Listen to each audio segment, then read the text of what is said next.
በመለኮት አንድ ናቸው። በህልውና በአኗኗር አንድ ናቸው። ዘመን አይሽቀዳደምም። አንድ ጊዜ የነበሩ ናቸው። እሺ ቀጥለን ምንድን ነው የሥላሴ አንድነት?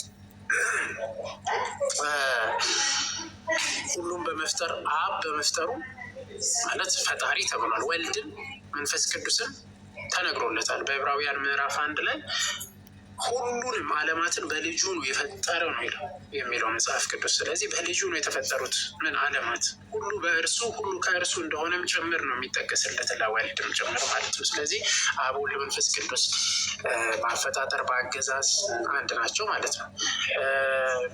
ጥቅስ ለመያዝ ያክል ዮሐንስ 14 ላይ ምን ይላል መሰለሽ? ዮሐንስ 14:10 ላይ እኔና አብ እኔ በአብ እንዳለው አብን በእኔ እንዳለው አታምኑምን? ማን በአብ አለ? ወልድ በአብ አለ፣ አብ ደግሞ በወልድ አለ። አየሽ? ስለዚህ በመለኮት አንድ ናቸው ማለት ነው። ሁለቱ የአብ የሆነ ሁሉ የወልድ ነው፣ የወልድ የሆነ ሁሉ የአብ ነው። አይከፈሉም ማለት ነው። ከላይ ላይ የተጠቀሱት በሙሉ ማለት ነው አንድነታቸውን የሚያሳይ ነው ማለት ነው። ኦኬ፣ ይሄ ባህሪን ያሳያል። ወይም ደግሞ አሁን ለምሳሌ መሲ አንስተሽ ትመልሽልኝ አንድ ጥያቄ ልጠይቅሽ። እሺ አንቺ ማንሽ ብልሽ ማን ብለሽ ነው የምትመልሽልኝ? ሜሲ ወይስ ክርስቲያን? ስምሽን ነው አይደለም? መሲ ነው የምትይኝ ወይ? እሺ ምንድን ነሽ? ክርስቲያን። ምንድን ነሽ? ክርስቲያን። አይ ከሰውነት አንጻር ማለት ከክርስትና ሳይሆን ከሰውነት አንጻር። ሴት ሰው ነኝ አይደል ለምትይው፣ አሁንም ከፈልሽ ሰው ነሽ። በቃ ምንድን ነሽ ከተባልሽ ሰው ነሽ። በእግዚአብሔር ዘንድም እንደዛው ነው ማለት ወልድ መንፈስ አብ ምንድን ነው ካልሽ አብ ነው ማለት ምንድን ነው ካልሽ አምላክ ነው። ማን ነው ካልሽ አብ ነው። ማን ነው ካልሽ አሁንም ወልድ ነው። ምንድን ነው ካልሽ አምላክ ነው። ማን ነው ካልሽ አሁንም መንፈስ ቅዱስ ነው። ምንድን ነው ካልሽ እሱም አምላክ ነው። ስለዚህ በመለኮት አንድ ናቸው፣ በአገዛዝ አንድ ናቸው፣ በመፍጠር አንድ ናቸው፣ በህልውና አንድ ናቸው። ግን በምን ሶስት ናቸው ከተባለ ደግሞ አሁን ሶስትነቱን በደንብ ያዥ። ይህንን ከመጽሐፍ ቅዱስ ከብሉይ ኪዳን አንስተን ሶስትነቱንም አንድነቱንም እናያለን ማለት ነው። ይኸው ሶስትነቱን ደግሞ አጠር ለማድረግ ያክል በኦሪት ዘፍጥረት ምዕራፍ 1 ቁጥር 26 ላይ ምን አለ መሰለሽ? እግዚአብሔርም አለ ስንት ይገልጻል? እግዚአብሔርም አለ ስል አንድ ምን አለ? ቀጥሎ እግዚአብሔርም አለ ሰውን በመልካችን እንደ ምሳሌያችን ምን እናድርግ? እንፍጠር የሚለው ስንትን ያሳያል? ብዛትን ያሳያል አይደል? ከሁለት በላይ ማለት ነው። አንድ ብቻ አይደለም። እንፍጠር ከተባለ ሁለትንም አያሳይም። በነገራችን ላይ ከሁለት በላይ ነው የሚያሳየው። ስለዚህ እዚሁ እግዚአብሔርም አለ ብሎ አንድነትን አሳይ፣ እንደ ምሳሌያችን በመልካችን እንደ ምሳሌያችን አለ ብዛትን አሳይ። ከዛ እዚህ ጋር ዮሐንስ 10:30 ላይ እዚህ ላይ ተመልከች። እኔ አለ አንድ፣ አብ አለ አንድ ነን። በደንብ ተመልከች። እኔ ማለት ሌላ ነው፣ አብ ማለት ሌላ ነው። ሁለት ነገርን ያሳያል፣ ግን መልሶ ደግሞ አንድነቱን ያሳያል። ይኸው እዚህ ጋር ብዛትን ተመለከት፣ ተመልሰን ደግሞ አንድነቱን ተመለከት ነው ማለት ነው። ሌላ ለምሳሌ ከዚህ ወስደን ኦሪት ዘፍጥረት ምዕራፍ 11 ቁጥር 6 ላይ ተመልክተሽን ኑ እንውረድ ብለው እግዚአብሔር የተናገረበት አለ። ለአብርሃምም እየተገለጠበት አብርሃም አንድ የመጽሐፍ ቅዱስ በቃ አብርሃም አይኖቹን አነሳ፣ 3 ሰዎችን ተመለከተ ይላል። ከሶስቱ እግዚአብሔር በመምሪያ 40 ስር ተገለጠለት እግዚአብሔር ራሱ። ስለዚህ 3 ሰውን ስመለከት ኦሪት ዘፍጥረት ምዕራፍ 18 ከቻልሽ ያዥ እና ሶስትነት ውስጥ በምንድን ነው እግዚአብሔር ከተባለ እንግዲህ አሁን 3 ሰው መስሎ እግዚአብሔር ተገልጧል ለአብርሃም ለራሱ። እንዲሁም ደግሞ በማቴዎስ ወንጌል ምዕራፍ 3 ላይ ስታነቢ ደግሞ አብ ወልድ መንፈስ ቅዱስ በግልጥ በአዲስ ኪዳን ተገልጧል።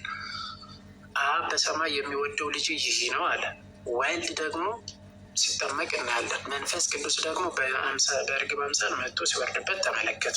ሶስቱም በአዲስ ኪዳን የተገለጡበት ነው ማለት ነው። ኦኬ፣ ሶስትነት በምንድን ነው ከተባለ በስም ያዢ። በስም 3 ናቸው፣ አብ ወልድ መንፈስ ቅዱስ።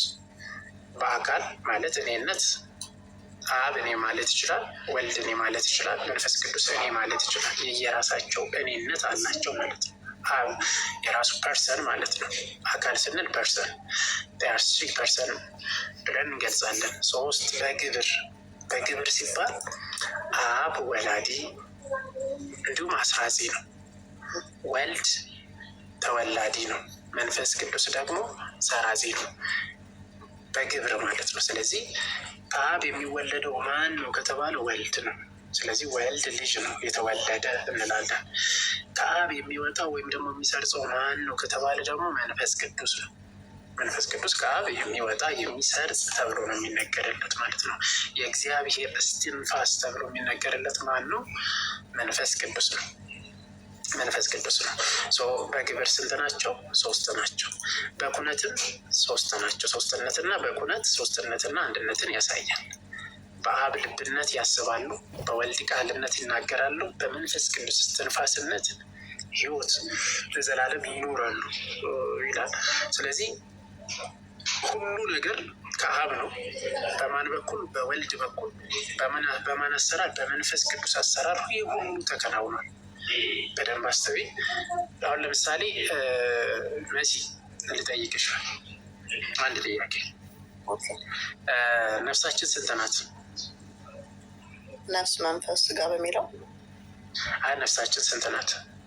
አያችን አንድ ነው አይደል? አንድ ናት። እችን ብዬ ልጨርስ፣ ከዛ ይሄዱበታል ዲያቆን። ነፍሳችን አንድ ናት፣ አንዲት ናት። ግን ስንት ነገር አላት? ሶስት ነገር አላት። ነፍስ ቢወጣ ማለት መልሽልኝ፣ ነፍስሽ ቢወጣ ማሰብ ትቻለሽ? አልችልም። መናገር ትቻለሽ? አልችልም። መተንፈስ ትቻለሽ? ስለዚህ ሶስቱም ነገር ማን ነው ያላት ማለት ነው?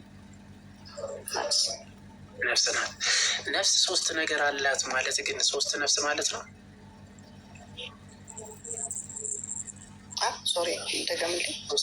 ሶስት ነገር አላት ማለት አንዲት ነፍስ ሶስት ነገር አላት ማለት ሶስት ነፍስ ያሰኛል?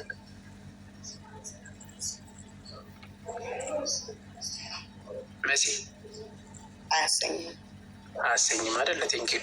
ስለዚህ እግዚአብሔርም አብ፣ ወልድ፣ መንፈስ ቅዱስ ብንል ሶስት አካላት ቢሆኑ ግን ስንት ናቸው ነው የምንላቸው? አንድ መለኮት ናቸው። ስለዚህ በነፍሳችን እንግዲህ እኛም የተፈጠርንበት እግዚአብሔር እስትንፋሱን እፍ ብሎብን ነው። በነገራችን ላይ እፍ አለ። በእግዚአብሔር እስትንፋስ ነው ሕይወት ያገኘ ነው ሰው። ከዚህ አንጻር እንደ ምሳሌነት አብ በልብነት፣ ወልድ በቃልነት፣ መንፈስ ቅዱስ ደግሞ በእስትንፋስነት ነው አብረው የሚኖሩት። አብ ልብነት ያዢ፣ ወልድ ቃልነት፣ መንፈስ ቅዱስ ደግሞ እስትንፋስ ሕይወት አብሮ አንድ ላይ ሳይነጣጠሉ ለዘመናት ይኖራሉ ሶስቱም። ስለዚህ በአብ ልብነት ያስባሉ ሲባል ከአብ ነው ሁሉ መነሻ መውጫ። ማለትም ከልብ ነው አይደል? ከውስጥ ነው የምንተነፍሰው አይደል? ከውስጣችን እንተነፍሳለን፣ ከውስጣችን እንናገራለን። በውስጥ ያሰብነውን ነው የምንናገረው። የሚገለጠው በቃል ነው። በነገራችን ላይ በቃላችን ከውስጣችን ያለውን አውጥተን ምን እናደርጋለን? እንናገራለን፣ እንገልጻለን ከውስጣችን። ለምሳሌ የእግዚአብሔር ቃል ተብሎ የተገለጠው ማን ነው? እግዚአብሔር ቃል ተብሎ የተገለጠው አዎ፣ በመጀመሪያ ምን ነበረ ነው የሚለው? በመጀመሪያ ቃል ነበረ። ቃልም በማን ዘንድ ነበረ? በእግዚአብሔር ዘንድ ነበረ። ቃልም ምን ነበረ? እግዚአብሔር ነበረ። ቴንኪዩ። ስለዚህ የእግዚአብሔር ቃል ተብሎ የተገለጠው ጌታችን ኢየሱስ ክርስቶስ ቀድሞ ሰው ከመሆኑ በፊት እግዚአብሔር ቃል፣ ከዛም ሰው ከሆነ በኋላ እግዚአብሔር ቃልነቱ አልቀረም። በራዕይ ዮሐንስ ምዕራፍ 15 ላይ ቃል በቃል ነው የተቀመጠው። ልብሱም በደም የተረጨ ልብስ አለው፣ ስሙ የእግዚአብሔር ቃል ተብሎ ተጽፏል ተብሎ ተነግሯል። በዮሐንስ ራዕይ ምዕራፍ 15 መጽሐፍ ቅዱስ ቀጥታ ስለሌለኝ ነው አሁን አውጥቼ ምናምን ማሳየት ያልቻልኩት። ሌላም ደግሞ የእግዚአብሔር እስትንፋስ ፈጠረኝ ይላል። የማን እስትንፋስ? ራሱ በኢዮብ 33 ላይ አይደል ዲያቆኔ? 33:4 ላይ 33:4 ላይ ቃል በቃል እግዚአብሔር እስትንፋስ ምን አደረገ? ፈጠረኝ። አሁን እግዚአብሔር እስትንፋስ ተብሎ የተገለጠው መንፈስ ቅዱስ ነው። መንፈስ ቅዱስ ራሱ ደግሞ እግዚአብሔር ተብሎም ተገልጧል። ስለዚህ ከዚህ አንጻር ምን እናያለን ማለት ነው? በደንብ እንድታስቢ ነፍሳችን አንድ ስትሆን ግን ሶስት ነገር እንዳላት ሁሉ እግዚአብሔር ሶስት አካል ሲሆኑ ግን ስንት ነው? አንድ መለኮት እንደሆነ እናያለን ማለት ነው እና እንረዳለን። ከዛ አንጻር ሶስትነትና አንድነት እነዚህ ናቸው። በፍቃድ እስቲ አንዴ ድገሚልኝ ይቺን ብቻ እዛ እንጨርሳለን። አንድነታቸው በምንድን ነው መሲ?